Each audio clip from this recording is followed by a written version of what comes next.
Olá, turma, tudo bem? Bora lá para nossa leitura de hoje. E não sei vocês aí, mas eu estou muito feliz e animada porque ontem nós terminamos, né, o livro de Êxodo. Uma turminha aí me respondeu no vídeo, fiquei feliz. Quem ainda não terminou, vai respondendo depois conforme for terminando. Quem não colocou lá que terminou, coloca lá. Eu quase não peço nada aqui para vocês, né? Para quem tem assistido os vídeos aí, o meu pedido dessa vez tem sido para saber quem está acompanhando, né? Quem está terminando aqui com a gente os livros para a gente ir se alegrando junto com vocês. E hoje eu tô feliz então porque a gente inicia um novo livro, né? Hoje a gente começa o livro de Levítico. Levítico, que na verdade a gente vai entender que o nome dele não é Levítico. A sua tradução acabou ficando uma tradução mais próxima para nós do entendimento do que seria esse livro, mas o livro não se chama Levítico e a tradução do nome também não significa Levítico. Então a gente vai entender um pouquinho justamente o princípio disso, né? Por que Deus colocou esse nome e o que é o contexto desse livro, né? Um livro bem bacana para a gente entender alguns princípios da palavra. Nós vamos ficar aí uma semana e meia, não é um livro muito grande, né? Então a gente vai ficar essa semana e a metade da outra semana, da semana 8, dentro do livro de Levítico. E é muito bacana. É um livro que traz um entendimento muito legal sobre o propósito de Deus. Então vamos primeiro falar aqui, vamos orar primeiro, vamos entregar esse momento para o Senhor e a gente já vai conversar. Jesus, eu quero muito te agradecer por mais esse dia, por esse início, Pai, desse livro que nós vamos começar agora, que é Levítico. E eu quero te agradecer, Senhor, por tudo que o Senhor já fez até aqui. Já terminamos Gênesis, já terminamos Jó, já terminamos Êxodo e agora, Pai, nós estamos caminhando dentro para o livro de Levítico. E nós queremos te dizer, Jesus, que tem sido maravilhoso ter comunhão com o Senhor, ter esses momentos com a palavra, conhecer um pouco mais do Senhor, cada dia, Senhor, cada momento que nós estamos aqui lendo, é um pouco mais do Senhor que vai sendo revelado a nós, e nós somos muito gratos, Deus. Obrigado pela revelação que Teu Espírito Santo tem trazido, nos ensinado cada dia, Jesus. Queremos estar atentos à Tua voz, que ministra de forma tão simples e tão poderosa, Senhor, no nosso coração a palavra. Obrigada, Jesus. Que a minha vida, que a vida dos meus irmãos, Senhor, seja cheia cada dia mais da Tua presença, do Teu Espírito, que nós possamos transbordar, Senhor, de conhecimento e revelação de quem Jesus é. E assim as pessoas possam ser ministradas, Senhor, por uma palavra que vem direto do Senhor, que vem direto do Teu Espírito, para impactar as vidas, Senhor, com a verdade da Tua palavra. Obrigada, Jesus. Nós te louvamos. Agradecemos muito ao Senhor, Pai, por mais esse dia, por mais essa semana que nós estamos iniciando aí hoje já no segundo dia. Obrigada, Jesus. Amém. Então, hoje, semana 7, dia 2, né? Segundo dia dessa semana 7. E nós vamos então iniciar com Levítico do 1 ao 4. Como eu falei para vocês, o nome Levítico não é o nome original desse livro. Qual é o nome original desse livro, gente? Se alguém souber aí, quiser colocar aí pra gente nos comentários também pode. Mas eu vou falar aqui para vocês.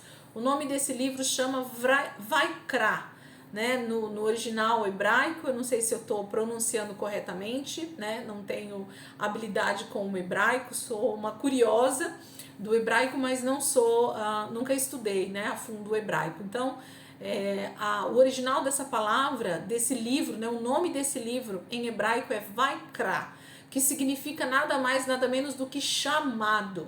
Então, quantos de nós, né, tem ouvido esse chamado do Senhor, esse Vaikra, né? Então, nesse momento, esse livro vai começar justamente dizendo isso. O primeiro versículo de cada um dos livros do Pentateuco são exatamente o nome do livro no hebraico, né? Então, vocês podem perceber, a gente vai ler, mas se vocês já olharem aí na Bíblia de vocês, está dizendo assim, o Senhor chamou.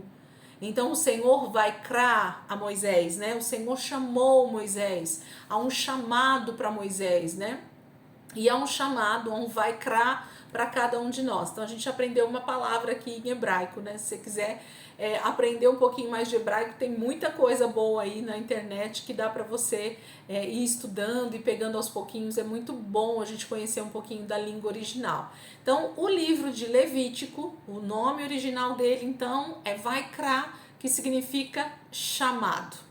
Por que o nome em português se tornou Levítico, tá? Eu não tenho a fundo, né, a resposta para isso, mas eu acredito que assim como Gênesis, Êxodo, Deuteronômio e o próprio livro de Números, quando eles traduziram, né, para o português, o que eles quiseram fazer foi fazer com que a gente entendesse de forma mais simples o que aquele livro está dizendo. Tá? Então o livro de Levítico vai falar sobre a separação, esse chamado de Deus para a tribo de Levi, para a tribo sacerdotal. Então por isso que o livro acabou ficando com o nome Levítico, que significa a tribo de Levi, o chamado da tribo de Levi, os levitas, né? Aqueles que foram separados por Deus para trabalhar exclusivamente no tabernáculo, que a gente acabou de ler sobre ele, sobre a sua construção, sobre aquilo que Deus pediu para Moisés construir e aquilo que eles realmente construíram ali no deserto.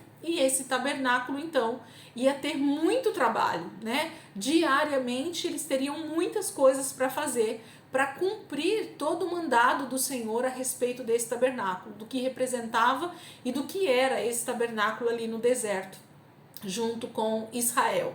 Então a gente vai entender dentro do livro de Levítico, do livro de Vaikra, desse chamado, o que Deus tem para essa tribo chamada tribo de Levi, ok? Então a gente vai entender bem.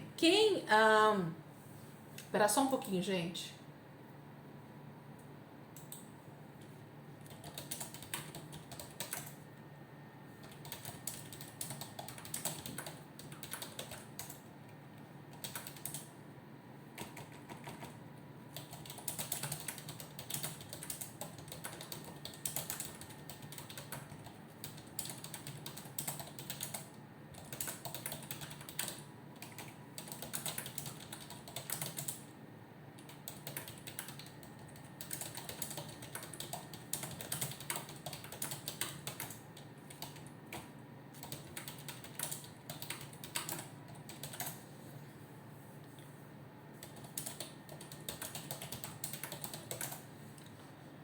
Vamos lá, gente.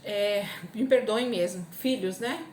Com necessidades aqui, a gente precisa parar um pouquinho. Vocês me perdoam porque a gente está em família, então eu creio que vocês não vão se importar. Então, a gente vai entender um pouquinho do que esse livro representa para nós aqui. Eu tenho certeza que vocês vão ficar apaixonados, como eu sou apaixonado com a Bíblia inteira. Não tem nenhum livro hoje em dia que eu não goste de ler, que eu não goste de me aprofundar. Tem livros, inclusive, que eu queria ter mais tempo ou mais conhecimento para conseguir entender melhor o texto, né?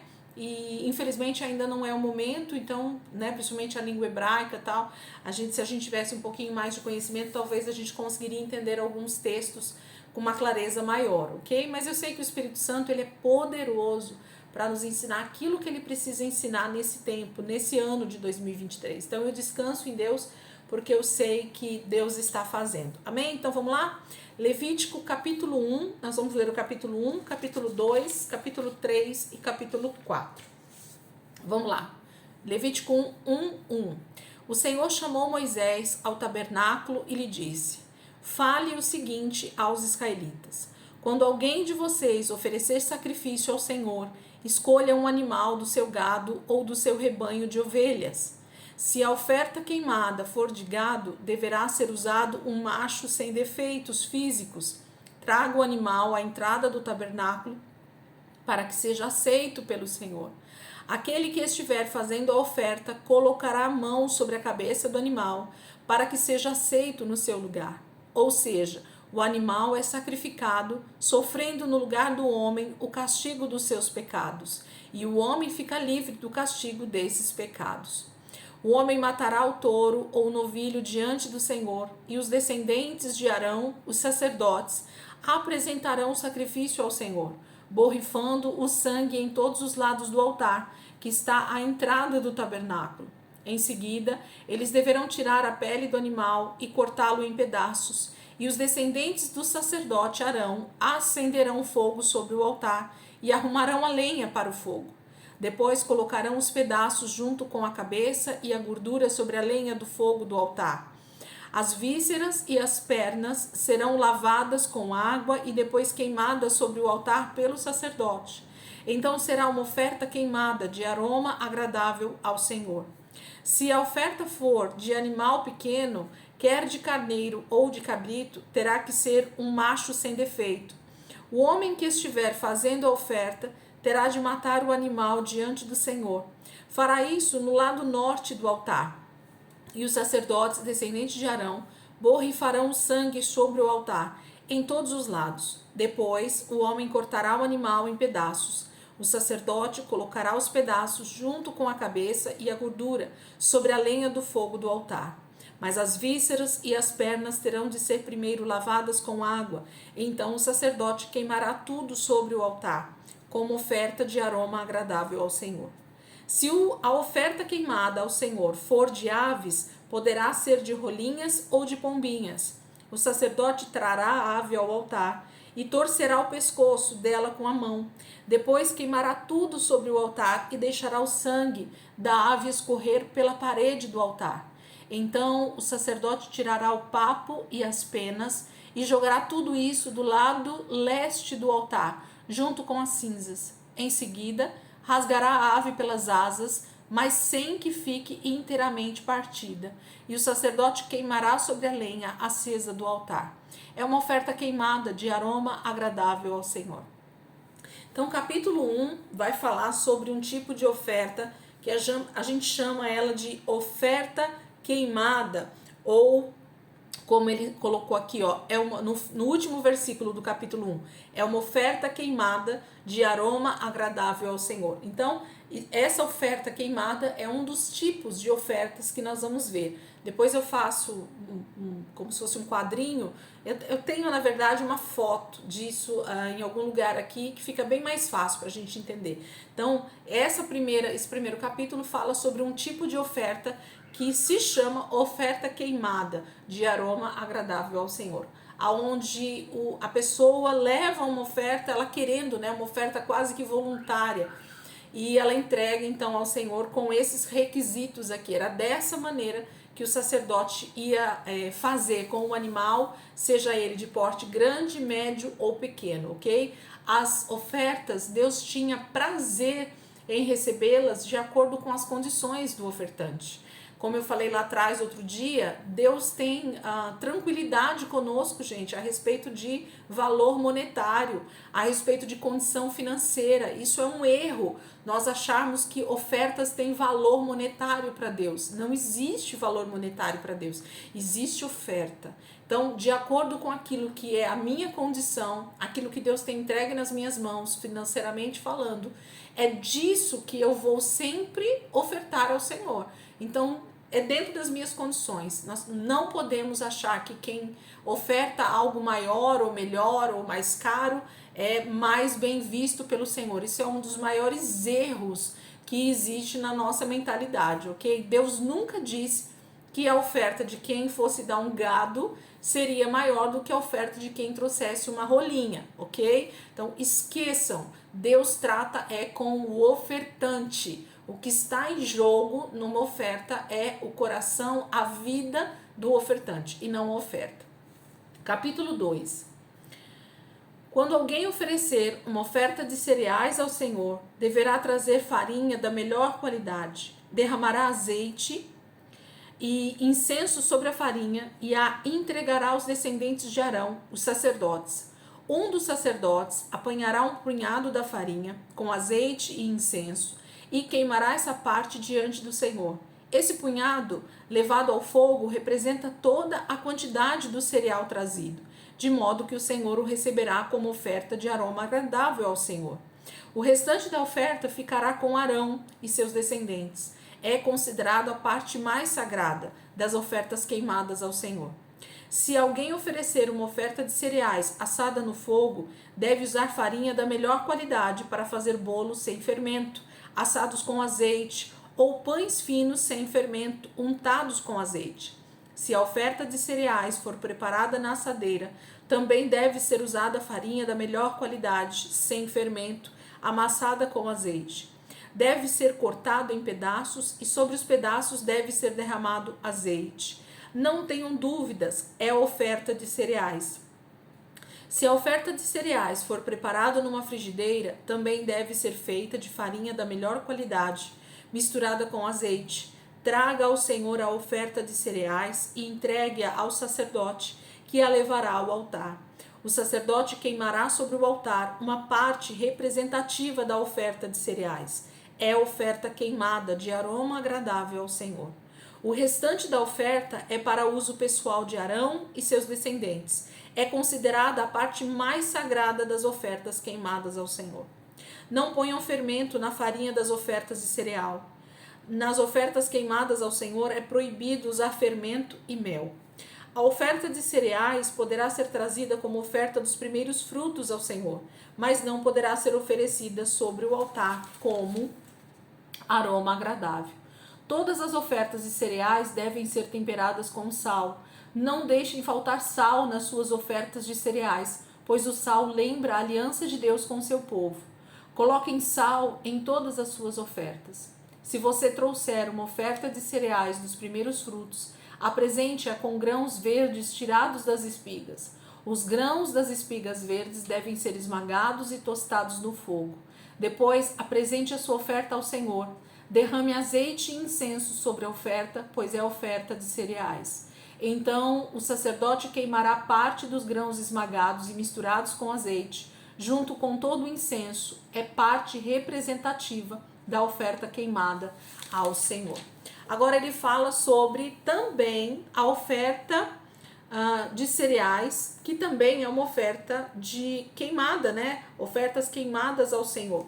Mas fala de outro tipo de oferta, outro tipo de material que se está ofertando, que aqui seriam cereais ou produtos feitos da farinha de trigo, ou da farinha, na verdade, perdão, porque pode ser vários tipos de farinha, não necessariamente só a farinha de trigo que a gente conhece hoje, ok? Poderia ser vários tipos de farinha, mas isso deveria ser então feito com a melhor farinha e com azeite e com sal, ele fala aqui também, né? Então, e não poderia de forma nenhuma ter fermento. O fermento na Bíblia, gente, sempre vai trazer a alegoria ou a tipologia do pecado, tá? Então, sempre que a Bíblia tratar de fermento, tá falando de pecado. Então, não podia ter pecado, né? Não podia ter fermento nessa oferta de cereais, nas ofertas de bolos, de pães, né? Tudo que fosse ofertado feito de farinha ou feito de cereais não poderia ter fermento, ok?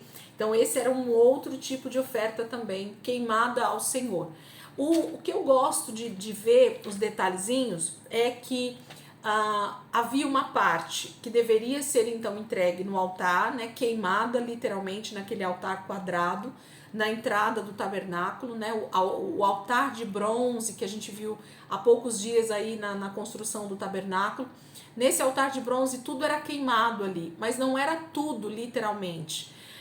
Parte do animal era queimado ali, um punhado, né, dos cereais, um punhado dos pães, né, uma parte disso era feita como oferta ao Senhor. O restante Deus chama de, quer ver, ó, versículo 3, 2, 3. O restante da oferta ficará com Arão e seus descendentes. É considerada a parte mais sagrada das ofertas queimadas ao Senhor. Então pode perceber que aonde tiver oferta, que Deus falar sobre essas ofertas, e Deus falar que uma parte dela é para os sacerdotes, para a família de Arão, ou até para a tribo de Levi, que depois a gente vai ver que algumas ofertas era para toda a tribo de Levi, Deus vai dizer que essa parte que fica para eles é a mais santa, é a mais sagrada, vamos dizer assim, né? A parte mais sagrada. Por quê? Porque era a parte que nós, pecadores, estávamos entregando ao Senhor, mas que aquelas pessoas que estavam ali trabalhando para fazer aquele sacrifício, que estavam se santificando, que estavam se separando para trabalhar no tabernáculo, elas tinham a primazia, elas tinham o direito, né, de se alimentar e de comer da melhor parte dessas ofertas. Então aqui fica uma dica para quem quiser dar uma assistida, né, nos vídeos que eu gravei, no estudo que eu gravei sobre primícias, dízimos e ofertas, quando eu falo sobre a primícia, eu falo justamente sobre essa questão dos sacerdotes, né? Então, você que não entende o que é primícias, o que são primícias, o que são ofertas e o que é dízimo, né?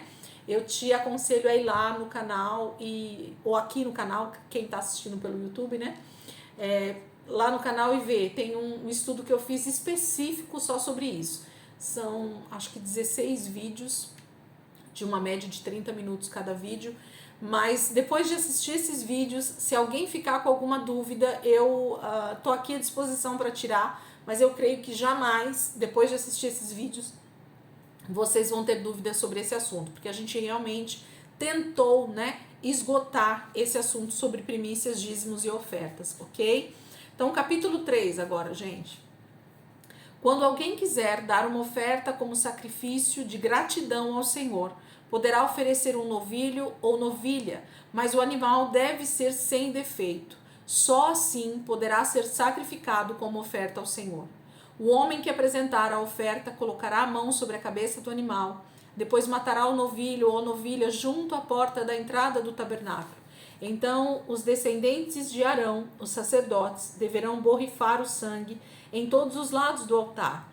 Do sacrifício de gratidão apresentará como oferta queimada ao Senhor a gordura que cobre as vísceras ou está ligada a elas, ou os 2 rins com a gordura que os cobre e que fica próximo dos lombos, e o lóbulo do fígado que ele removerá junto com os rins. Os descendentes de Arão queimarão tudo isso sobre o altar, como oferta queimada que é colocada sobre a lenha no fogo. É oferta queimada de aroma agradável ao Senhor. Se a oferta para sacrifício de gratidão for de gado de pequeno porte, poderá ser macho ou fêmea, mas sem defeito. Se for um cordeiro, ele fará a oferta diante do Senhor. Colocará a mão sobre a cabeça e matará o animal à entrada do tabernáculo. Os descendentes de Arão borrifarão o sangue em todos os lados do altar. Então, do sacrifício de gratidão, trará ao Senhor como oferta queimada a gordura da cauda, tirada rente à espinha, toda a gordura que cobre as vísceras, como também os 2 rins com a gordura que os cobre e que fica próximo dos lombos, e o lóbulo do fígado, que ele removerá junto com os rins. O sacerdote queimará tudo isso sobre o altar, será oferta de gratidão queimada ao Senhor. Se a oferta for uma cabra, aquele que apresenta a oferta trará o animal à presença do Senhor. Colocará a mão sobre a cabeça do animal e o matará diante do tabernáculo. Então os descendentes de Arão borrifarão o sangue no altar por todos os lados e apresentarão como oferta queimada ao Senhor a gordura que cobre as vísceras e a que está ligada a elas, os 2 rins, a gordura que os cobre e que fica próximo dos lombos, e o lóbulo do fígado que ele removerá junto com os rins. O sacerdote queimará tudo sobre o altar. É oferta queimada de aroma agradável. Toda a gordura é do Senhor.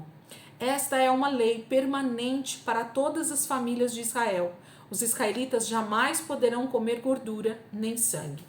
Então, capítulo 3 fala sobre um sacrifício, né, uma oferta que se chamava sacrifício de gratidão.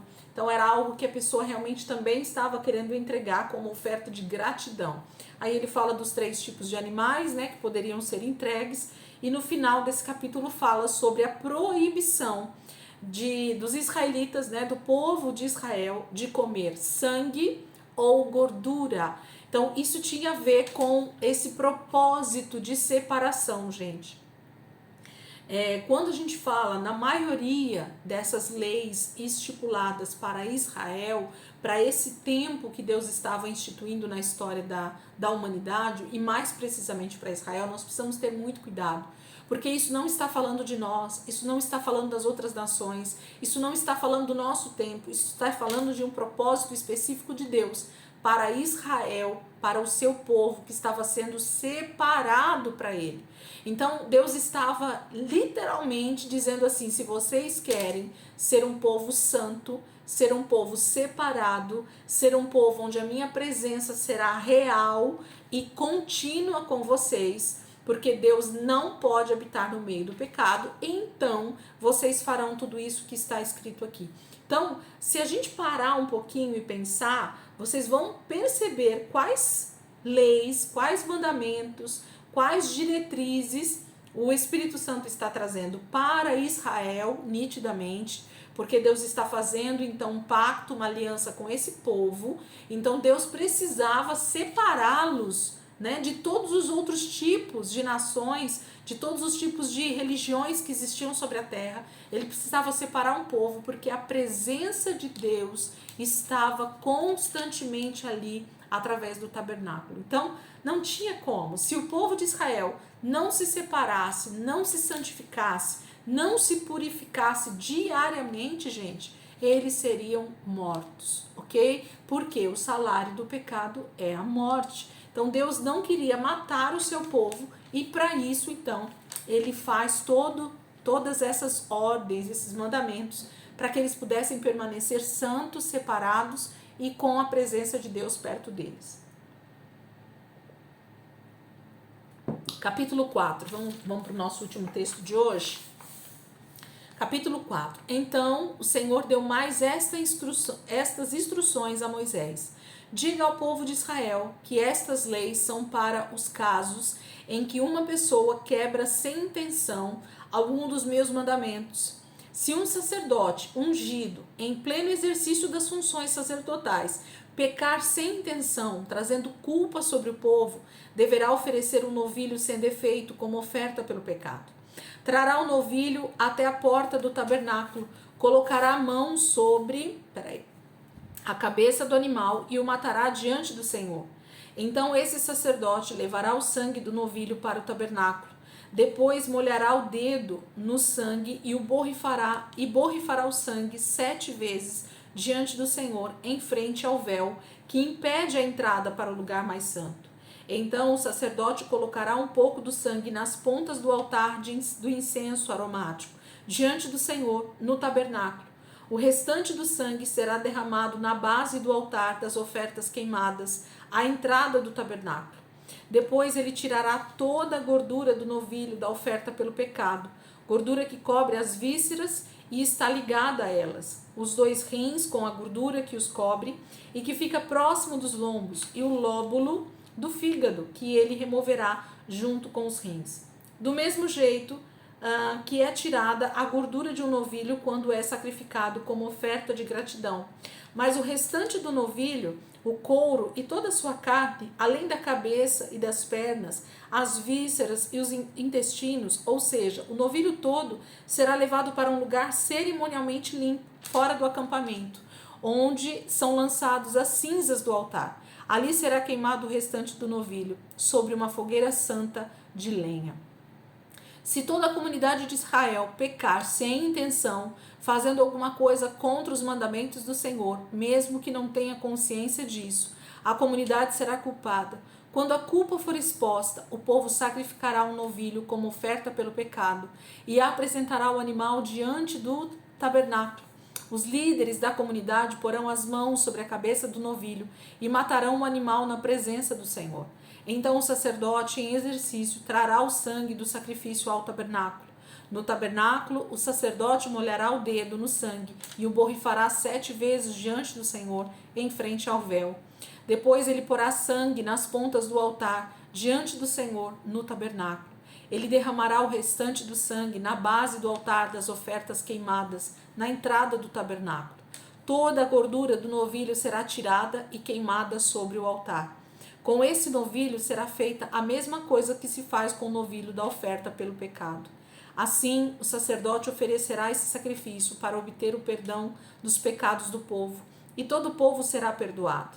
Depois disso, o sacerdote levará o novilho para fora do acampamento. Lá queimará o animal, como no caso do sacrifício do outro novilho, para a obtenção do perdão de pecados individuais. Nesse caso, é a oferta pelo pecado da comunidade.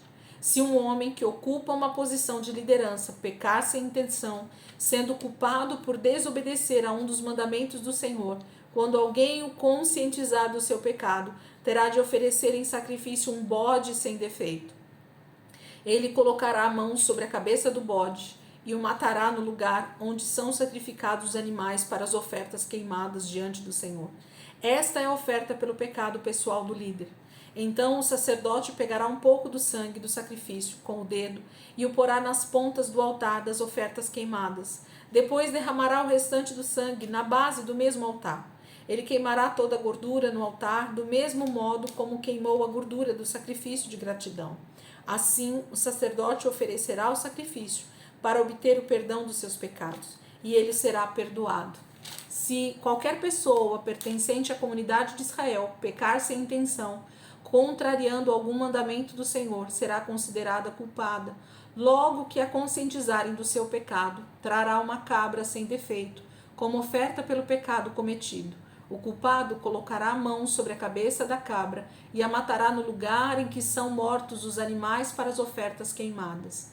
Então o sacerdote pegará do sangue e com o dedo colocará um pouco nas pontas do altar das ofertas queimadas. Depois derramará o sangue restante na base do mesmo altar. Tirará toda a gordura, como no caso de ofertas de gratidão. Depois o sacerdote queimará a gordura no altar, como aroma agradável ao Senhor.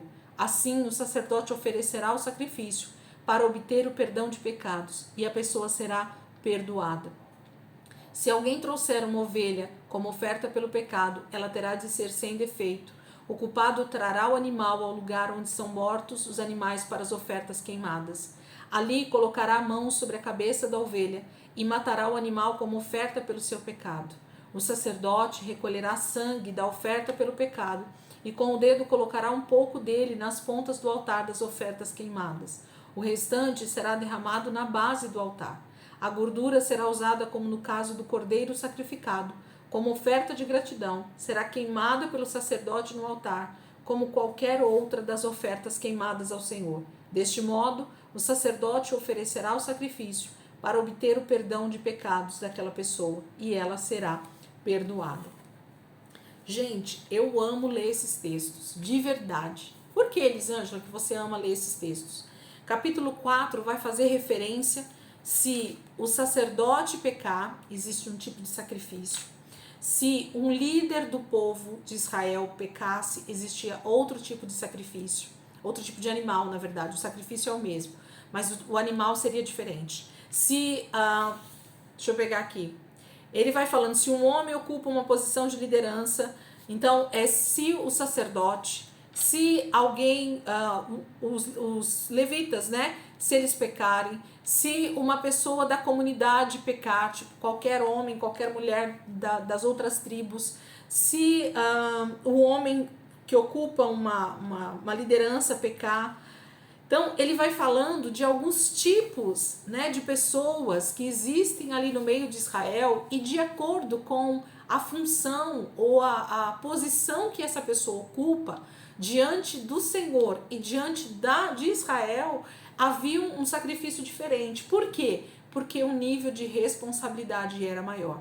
Então, percebem que a coisa é mais interessante ou mais importante a gente prestar atenção nesses detalhes, porque a gente às vezes tem uma ideia de que todos nós somos iguais diante do Senhor.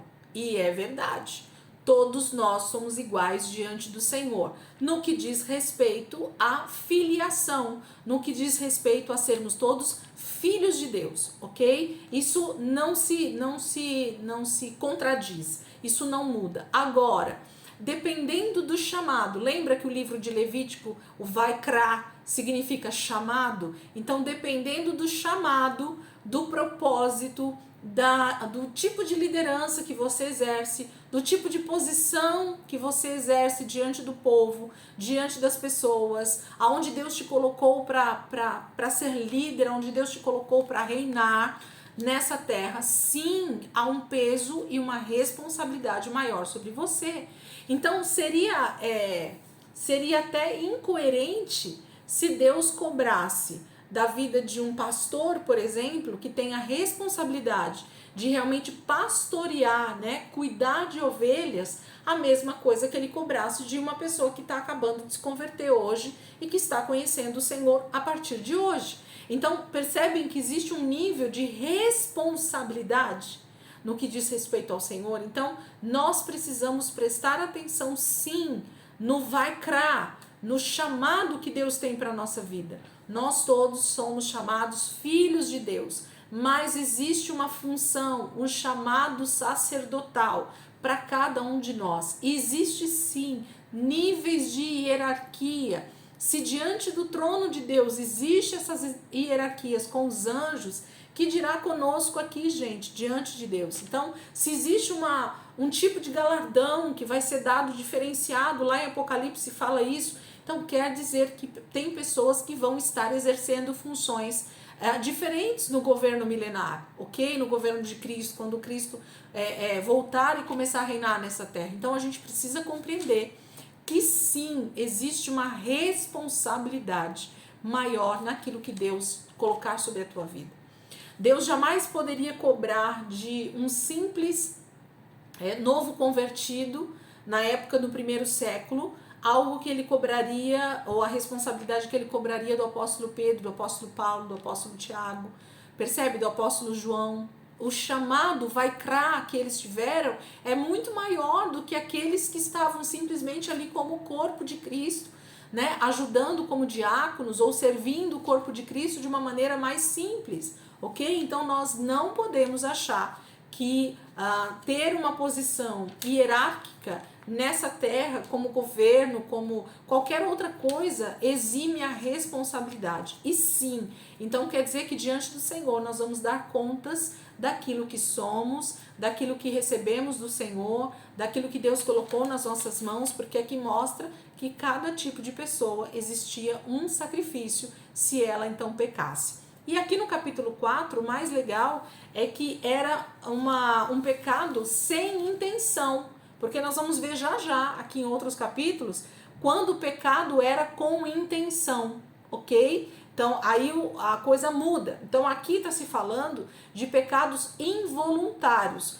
O que seria um pecado involuntário, gente? Algo que ou alguém não me ensinou, ou eu tomei uma atitude sem pensar, literalmente, não foi deliberado, né? E eu acabei pecando contra o Senhor. Então, existiam alguns tipos de atitudes que o povo de Israel, que o próprio sacerdote, ou que alguém lá do povo de Israel tomava, e que era pecado, que saía dos mandamentos, e quem soubesse dessa atitude, quem tomasse consciência disso, precisava alertar o pecador, né, aquele israelita, porque senão ele seria morto. Se ninguém o avisasse, se ninguém o alertasse daquele pecado, o juízo de Deus viria sobre ele e ele seria morto. Não havia a possibilidade de alguém no arraial, né, ali no meio do povo de Israel, permanecer em pecado sem que o juízo de Deus viesse, ok? Por isso Deus estava separando esse povo para ele. Então, assim, entender isso, gente, é fantástico, porque a gente começa a ver os textos com uma outra dinâmica, com uma outra maneira de ver esses textos, principalmente de Levítico, né, que vai falar sobre a tribo de Levi. Deus não estava dando leis, mandamentos, regras, diretrizes para todas as nações da terra. Não, Deus estava dando isso para um povo ao qual ele estava fazendo uma aliança, que tinha, na verdade, aceitado essa aliança. Quando Abraão recebe a promessa do Senhor, a palavra de Deus sobre a vida dele, e ele sela essa aliança, obedecendo a Deus, havia um tratado feito ali, um contrato nupcial desse casamento. E Israel deveria, então, deveria cumprir, deveria permanecer fiel a esse noivo, a esse Deus que tinha feito essa aliança com eles. Porque foi Deus quem chamou.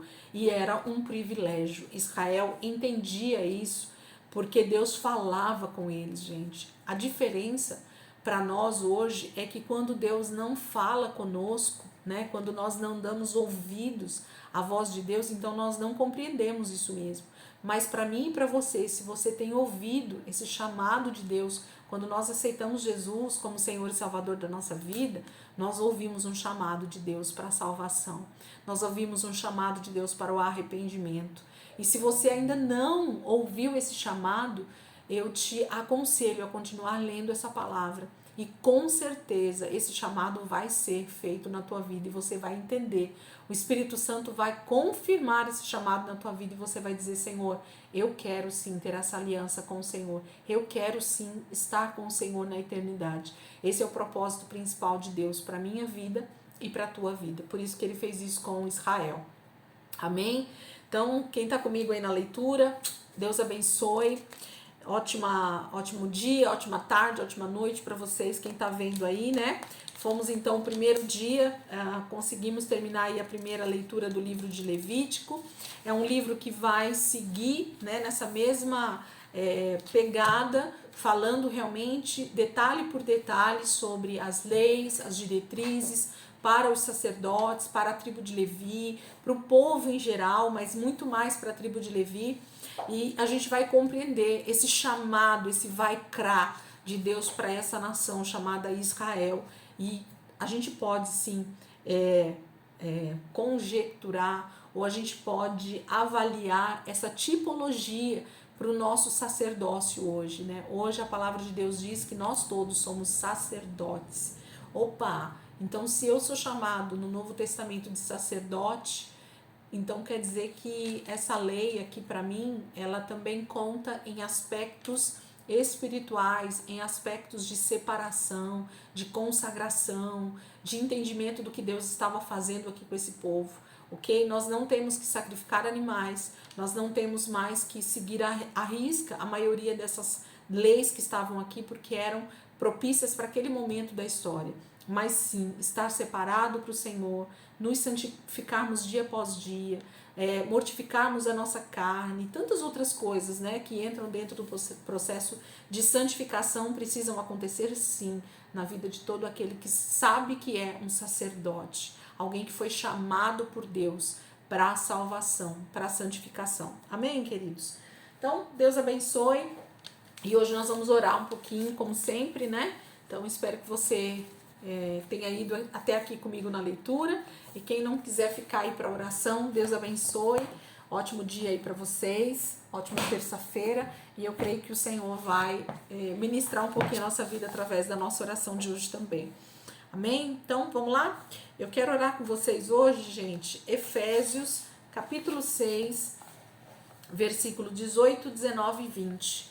Efésios, capítulo 6, versículo 18, 19 e 20. Quem está aqui orando é o apóstolo Paulo, e nós vamos tomar, né, essa posição de Paulo nesse momento. E se essa é uma oração apostólica, se essa é uma oração que Deus inspirou Paulo a fazer, então provavelmente é uma oração, provavelmente não, certeza absoluta, que é uma oração que eu e você devemos fazer constantemente. Então a gente vai pegar esse texto hoje e vai orar a palavra, e vai orar esse texto, crendo que o Senhor está ouvindo a nossa oração, assim como ouviu Paulo falando. A unção é a mesma da palavra, ontem, hoje e será eternamente. Amém? Então vamos lá? E diz assim, eu vou ler o texto e a gente então vai orar baseado nisso, colocando ao invés de Paulo, a minha vida e a sua vida. Você vai orar aí, tá bom? Efésios 6, versículo 18, 19 e 20. Diz assim: e orem no Espírito, com todos os tipos de orações e súplicas. Tendo isso em mente, estejam atentos e continuem orando sempre por todos os santos. Orem também por mim, para que sempre que abrir a minha boca, palavras me sejam dadas, a fim de que destemidamente eu torne conhecido o mistério do Evangelho, pelo qual sou embaixador preso em correntes. Orem para que eu o declare destemidamente como deveria fazê-lo. Senhor, nós queremos orar no Espírito nesse momento. E quando a gente fala em orar no Espírito, a tua palavra está dizendo para nós orarmos segundo a oração que o Espírito Santo deseja para nós.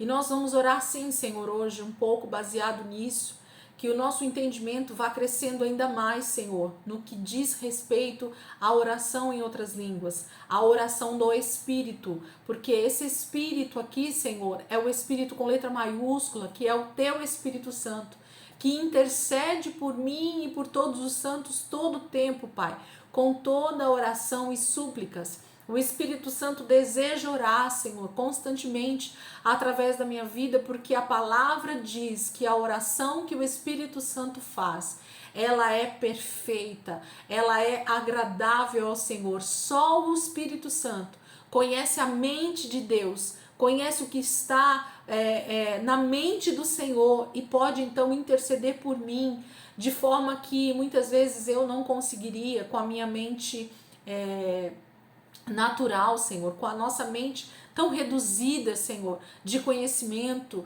e da vontade do Senhor para nós. Nós vamos orar, Senhor, no Espírito, em nome de Jesus.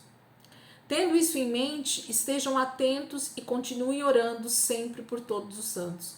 Pai, nós queremos sim estar constantemente orando por todos os santos, orando por toda a igreja, orando por todos os cristãos, Senhor, não somente aqui no Brasil, mas em todos os lugares das nações, onde existe um corpo de Cristo, se levantando, Senhor, em ousadia, em intrepidez, em ministrar o Evangelho, em ministrar a Tua palavra, que nós possamos estar sempre intercedendo. Intercedendo pelo quê, Senhor? Intercedendo por como, Senhor, nós queremos aprender com o Teu Espírito Santo, como nós devemos interceder por todos os santos. E Paulo diz para nós, Pai, para nós orarmos por ele. Ele pedia a oração dos irmãos, Pai, naquele momento, porque ele estava nessa posição de liderança, ele estava nessa posição do apostolado, ele estava nessa direção, Senhor, de alguém que estava indo à frente, Senhor, cavando mais profundo, ou tirando, Senhor, todos os empecilhos que estavam na frente da igreja, sendo então acrescentada cada dia mais. Senhor, eu quero orar nesse momento por todos os apóstolos, Pai, por todos os homens e mulheres, Pai, que têm se colocado nesse ministério apostólico, que têm se colocado nesse ministério que quer dizer ir à frente, que quer dizer que vai na frente, Senhor, que quer dizer que vai, Senhor, destemidamente falando do Teu Evangelho,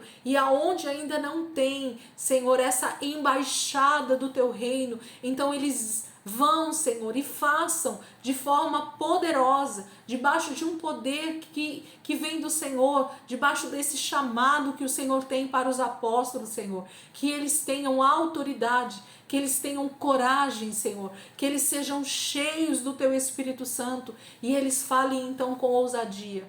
Pai, que todo apóstolo que nós temos no Brasil, que todo apóstolo que nós temos nas nações, que esses homens, Pai, que eu nem conheço quem são eles, mas o Senhor sabe onde eles estão nesse momento, e o mesmo Espírito que está aqui comigo agora, Senhor, é o mesmo Espírito que está lá com os Teus filhos, seja aqui, Senhor, no Brasil, seja, Senhor, lá nos Estados Unidos, seja, Senhor, na Ucrânia, seja, Senhor, na Ásia, seja, Senhor, lá em Israel, seja, Senhor, na África, nos países da África, Senhor, seja aqui, Senhor, na América Central, na América do Sul, Senhor, nos países que são vizinhos nossos, Senhor, toma a vida de cada um dos apóstolos.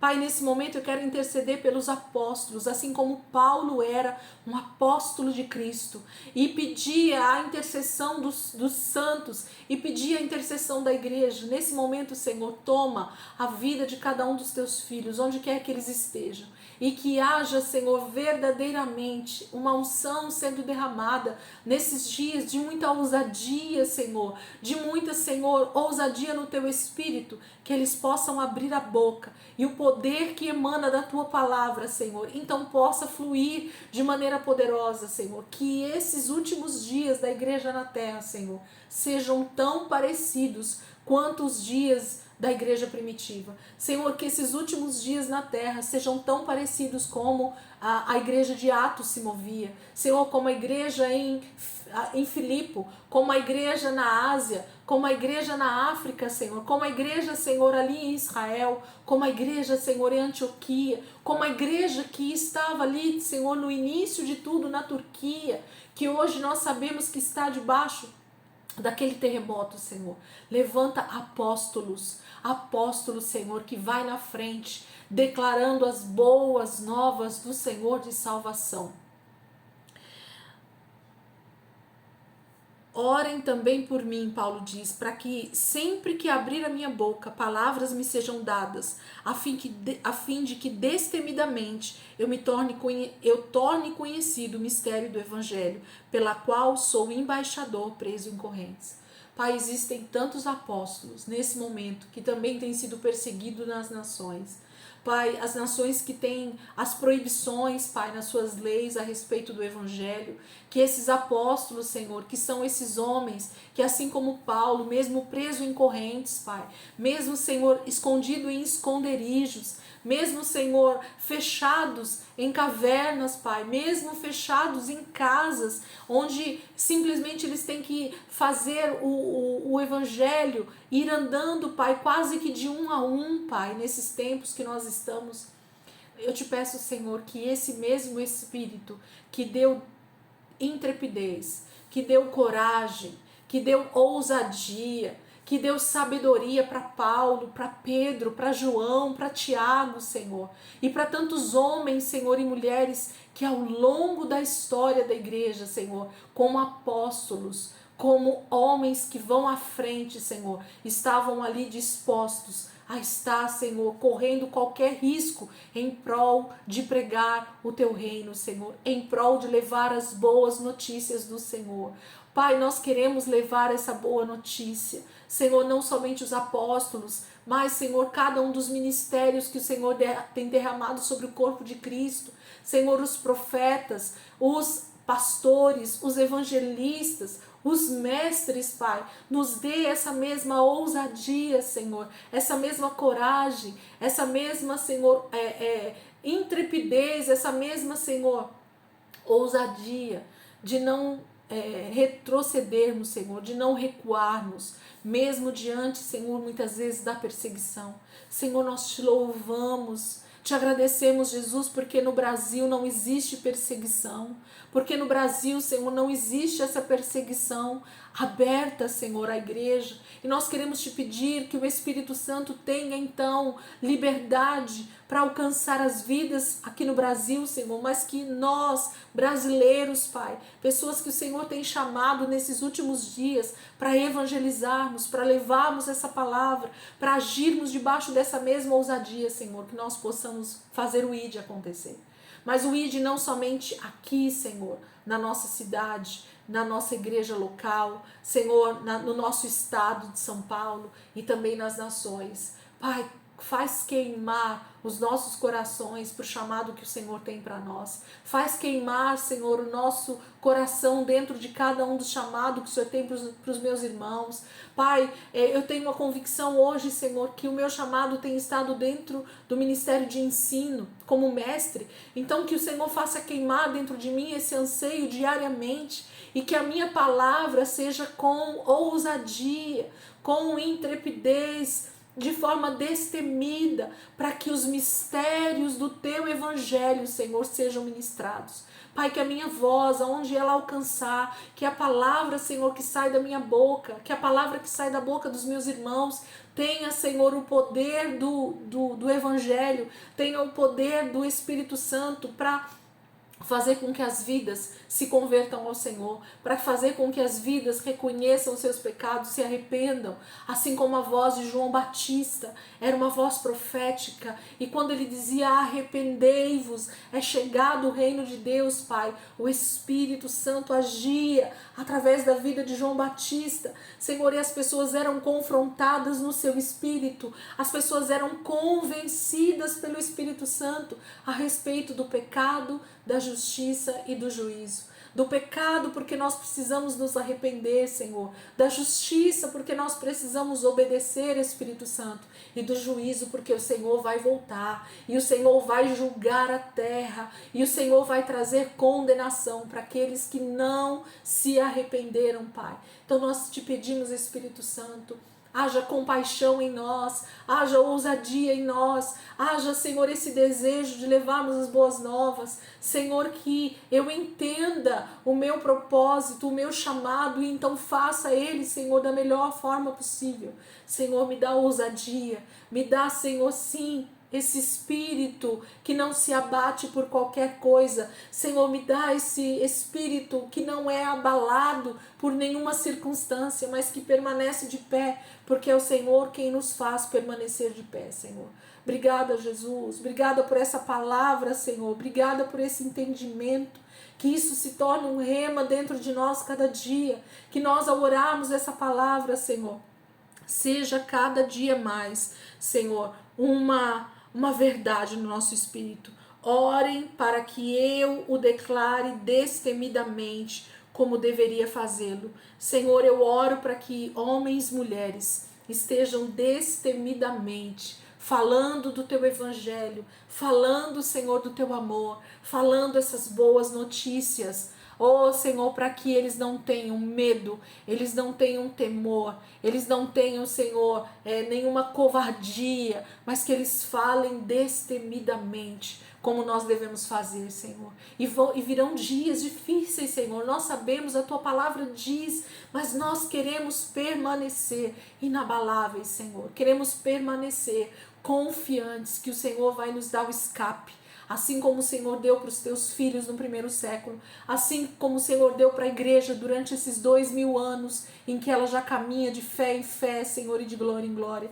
Nós cremos, Senhor, que o nosso tempo de vida aqui, nessa terra, está nas tuas mãos. O Senhor determina todos os dias da minha vida e é debaixo dessa ousadia e é debaixo desse entendimento, Senhor, que nós queremos cada dia orar para sermos ousados, para sermos destemidos, para sermos, Senhor, esses que levam sim as boas novas do Evangelho. Senhor, põe pessoas perto de nós, Pai, para que nós possamos falar do teu amor. Põe pessoas, sim, Senhor, perto de nós, para que nós, com ousadia, nós possamos pregar esse Evangelho. Põe, Senhor, perto de mim pessoas que eu entenda que eu preciso pregar o teu Evangelho com sabedoria, com ousadia, com intrepidez, com sendo uma mulher destemida diante do Senhor, não temendo, Pai. Ah, Senhor, não temendo, mas sendo ousado diante do Senhor, porque o poder procede do teu Espírito. É o Espírito Santo que age em nós e através de nós. Obrigada, Espírito Santo. Obrigada, Espírito Santo. Obrigada, Espírito Santo, por essa ousadia que vem, Senhor, do Senhor sobre a nossa vida. Obrigada, Espírito Santo. Nós queremos orar no Espírito. Espírito Santo, ore por nós nesse momento. Que nós possamos aprender a orar muito mais em línguas. O apóstolo Paulo diz, ainda bem que eu oro em línguas mais do que todos vocês, ele diz para a igreja de Corinto. Por quê? Porque ele sabia que essa ferramenta, que essa chave era poderosa para trazer o reino de Deus, para trazer os pensamentos do Espírito para o nosso espírito. Obrigada, Senhor. Nós queremos orar cada dia mais em outras línguas, Pai, entendendo que essa oração procede do teu Espírito. Ora macharandarabassore basheriba. Riele mandarasure querere mandarabashere mandaralasureba. Ria naramasiri bashere mandaralabassora mashere mandarase. Riela mandarasu dere bashere mandaralasure bashe. Riandaralasuru mondoro shere mandarasi dere bashe. Riandaralasuri bashiri naralamasiri mandaralasuri ba. Ye naranduri re arabashiri de riandarasu. Yere bashere ba. Le de riandarala bashere mandaralasuri ba. Ria darashini re le mandarasuri le manali re ria la masi shereba. Ria la yere re bashiri ala basuri bashe. Yere na riandara la suriba, tiria la ma, tidiri de re yaraba sirishe, yarandara la basuri bashiriba, yonoriandara, suborega yandaraba, pieria masuri alaba, kiria la duria dalabashi, yendiria la basara mandiria laba, sudiria darabashe, liandara sudorobo sharamandara la basuriba. Riedere mashere mandara suri yaramanteri sheriba yaramantara suriba yere mandara la dara shini de yandara su de bashe landara surobo koro yaramandiri andara shiri bala baba dava shederi andara la su diri andara la baba chidere bashereba yirandara masu Yoroboku kiandere chidere dadarabadara shidere alabadaraba siriba rialabatiri daralaba soriba sheriba landara suderiba sheriba labatara sheriba totorobo suriba sheri niriandaralaba suria nere sheri deralaba Yorobo karabati tiriandarashi rialabatara shura mandara diriandaraba siriba sheriba labandara suri Yaramandara sudaraba shiri andarala masuri bashi. Tiri andarala basaraba shiri bataraba suriba. Riandarala ba shiri yalaba koroko diri andara siriba. Toramandala shi. Yerandara suriba shiri balamandara suriba. Yoromodri andaraba siriba. Tutorobo sharandarala suriba shiri bandarala siriba shi.